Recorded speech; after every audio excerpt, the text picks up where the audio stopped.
کہ پی کے سے لوگ آئے ہیں، سندھ سے لوگ آئے ہیں، اسلام آباد سے لوگ آئے ہیں، پنجاب کے لوگ ہیں. یہ یونیورسٹیز وہ ہیں جو ہماری یوتھ کو ڈرائیو کرتی ہیں، اور میں آپ کا بڑا شکر گزار ہوں، کیونکہ اگر آپ نہ ہوتے تو ہماری یونیورسٹیز انٹرنیشنل لینڈسکیپ میں آتی ہی نہیں. تو یہ انٹرنیشنل رینکنگ میں آنا بہت بڑی بات ہے.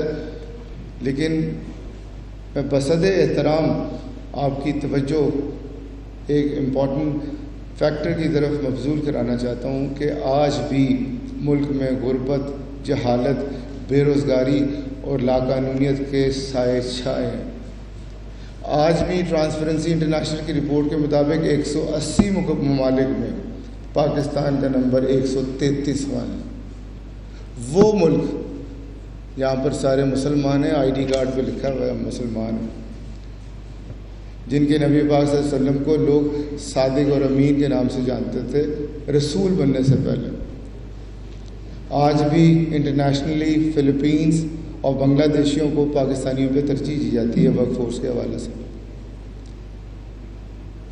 آج بھی اگر ہم اپنی کمیونٹی میں انٹرویو کرنے جائیں، اپنے بچوں کے انٹرویو کرنے جائیں، اگر ہم انڈسٹریز سے پوچھیں کہ میرے اسٹوڈنٹس کا کیا حال ہے، تو وہ مجھے بتا رہے ہوتے ہیں کہ بچے وقت پہ انٹرویو پہ نہیں پہنچے، یہ راتوں رات امیر بننا چاہتے ہیں، یہ ٹیم میں کام نہیں کرتے، یہ پریشر برداشت نہیں کرتے، ان کا ویژن کوئی نہیں. تو جب میں یہ باتیں سنتا ہوں تو مجھے اپنے بچوں پہ بالکل غصہ نہیں آتا، بلکہ ان پہ ترس آتا ہے. کیوں؟ بچے تو پانی جیسے ہوتے ہیں، جس پیالے میں ڈالیں اس طرح کے ہو جاتے ہیں. تو آج میں توجہ مبذول آپ کی کروانا چاہتا ہوں کہ اس اے آئی کے دور میں ہم اچھے ڈاکٹر، انجینئر اور اے آئی ایکسپرٹس تو پیدا کر رہے ہیں، لیکن جو یونیورسٹیز کا کام ہے ایک فلرشنگ، پازیٹیو، پروگریسو سوسائٹی تیار کرنا، اس میں کہیں ہم سے بھول چوک ہو رہی ہے. اور وہ آپ کو نظر آئے گی 9 مئی 2003 کو نظر آئی ہے، جس طرح انہوں نے اپنے ہیروز اور مسجدوں کو آگ لگائی. اکتوبر 2024 میں آئی ہے، جب فیک نیوز پہ اپنے ادارے پہ چڑھ دوڑے ہیں. اگر ہم نے فوری طور پر اس صورتحال کو اٹینڈ نہ کیا، اس کا سدباب نہ کیا، تو اگلے ادارے ہمارے ہوں گے.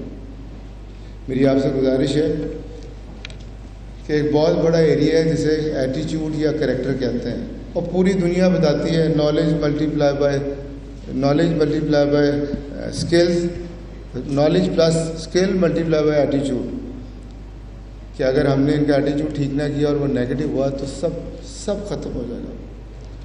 تو میں آج گزارش کرنا چاہتا ہوں تمام وائس چانسلر حضرات سے اور چیئرمین بورڈ آف گورنر سے یہاں موجود ہیں، ہمیں اس کریکٹر پہ کام کرنا ہوگا. اس بلڈنگ میں جب بھی آتا ہوں مجھے بلیغ الرحمان صاحب بھی یاد آ جاتے ہیں، جنہوں نے سب سے پہلے اس پہ توجہ دلائی کہ جوائے صاحب یہ وہ ایریا ہے جسے ہم نگلیکٹ کر رہے ہیں. شروع میں کہتا تھا کہ یونیورسٹیز کا کام تو صرف پڑھانا ہے، ڈاکٹر انجینئر بنانا ہے، یہ کریکٹر کہاں سے آ گئے. لیکن اگر دیکھا تو پتہ چلا کہ کریکٹر ہی ایٹ دا کور ہے. یہ اس طرح جس طرح آئسنگ آن دا کیک ہے اسکلس، اندر سے اگر کیک کو الی لگی ہے تو کچھ بھی نہیں ہوگا. تو میں آج درخواست کرنا چاہتا ہوں کہ ہمارے لیے تو بہت بڑے نمونہ ہے نبی پاک صلی اللہ علیہ وسلم کی ذات. ہمیں دیکھنا ہوگا کہ ان کی اصل پریکٹسز کیا تھی. سنتیں، حلوہ کھانے کے علاوہ ان کی اصل سنت تھی اللہ پہ یقین، ان کی اصل سنت تھی آنیسٹی، ان کی اصل سنت تھی رسپانسبلٹی، ان کی اصل سنت تھی ایموشنل انٹیلیجنس، ان کی اصل سنت تھی پیشنس اینڈ گریٹیٹیوڈ، ان کی اصل سنت تھی empathy, compassion, humility, selfless service, courage, wisdom, strategic vision. نبی پاک صلی اللہ علیہ وسلم جانے سے پہلے کہہ کے گئے تھے کہ میں نے اپنا فرض پورا کر دیا. خطبہ حجۃ الوداع پہ 3 دفعہ انہوں نے ہاتھ اٹھوائے تھے، اور ڈیوٹی میری اور آپ کی لگا کے گئے تھے کہ اب تمہارا فرض ہے.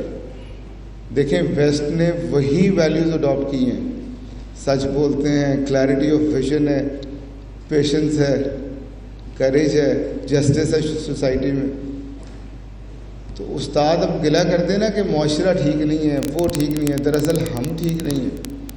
تو میں بات کر رہا تھا اسٹوڈنٹس کا یہ بیہیویئر، تو جب ایپسپ نے ریسرچ کروائی تو پتہ چلا کہ وہ وہی بیہیویئر ہے جو استادوں کا ہے. وہ انسپائر نہیں کرتے، وہ لیٹ آتے ہیں، وہ اسیسمنٹ صحیح نہیں کرتے، وہ ایگوئسٹک ہے، ڈانٹ دیتے ہیں. تو جو پرابلم کا سلوشن ہے وہ فیکلٹی کے اندر ہے. پرابلم بھی ان کی ہے، سلوشن بھی ان کا ہے. تو میں گزارش کروں گا کہ ہمیں بچوں کو دیکھنے کی بجائے اپنے ڈینز اور اپنی فیکلٹی کو دیکھنا ہوگا اور انہیں نبی پاک صلی اللہ علیہ وسلم کا راستہ دکھانا ہوگا. صرف اسلامیات کا سلیبس پڑھانے سے، صرف قرآن کو ترجمے سے پڑھانے سے کچھ نہیں ہوگا. پلیز ہمیں دیکھنا ہوگا کہ قرآن پڑھانے والا کون ہے. وہ جو کہتا ہے وہ کر رہا ہے، وہ انٹیگریٹی اس میں ہے، آنیسٹی اس میں ہے، رسپانسبلٹی اس میں ہے. یہ اسی طرح ہے کہ جس طرح ہم فورن فیکلٹی ہائر کر لیتے ہیں، فورن کریکلم لے آتے ہیں، لیکن کیا ہماری جو پرابلمز ہیں ان کا سلوشن فورن فیکلٹی کے پاس ہے؟ یہ جو فورن کریکلم ہے اس میں ہے.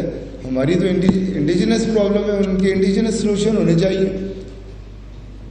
ہمیں MIT اور ہارورڈ سے بہتر بننا ہے، امپریس نہیں ہونا. سیکھنا ہے. جو قومیں امپریس رہتی ہیں وہ کبھی آگے نہیں بڑھتی.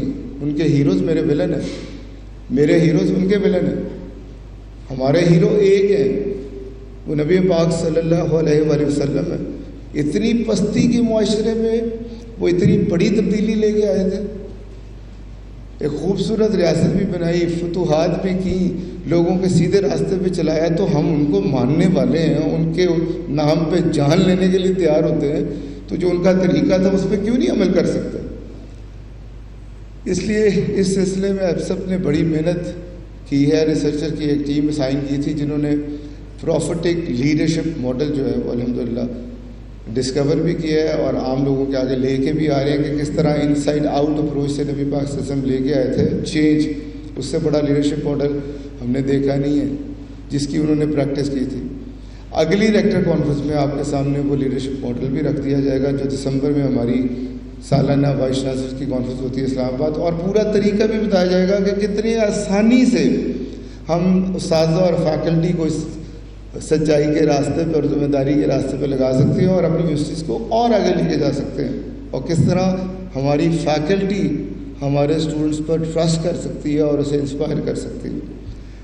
کیونکہ آج جمعہ ہے، آلریڈی ہم لیٹ ہو چکے ہیں، اس لیے میں اجازت چاہوں گا. ایک دفعہ پھر میں بہت زیادہ شکر گزار ہوں چیئرمین PHEC کا، ہمارے ایکس چیئرمین HEC کا، اور خاص طور پہ گورنر صاحب کا جنہوں نے اپنا پروگرام آگے پیچھے کیا. ہماری وجہ سے ہمیشہ شفقت فرماتے ہیں، محبت کرتے ہیں.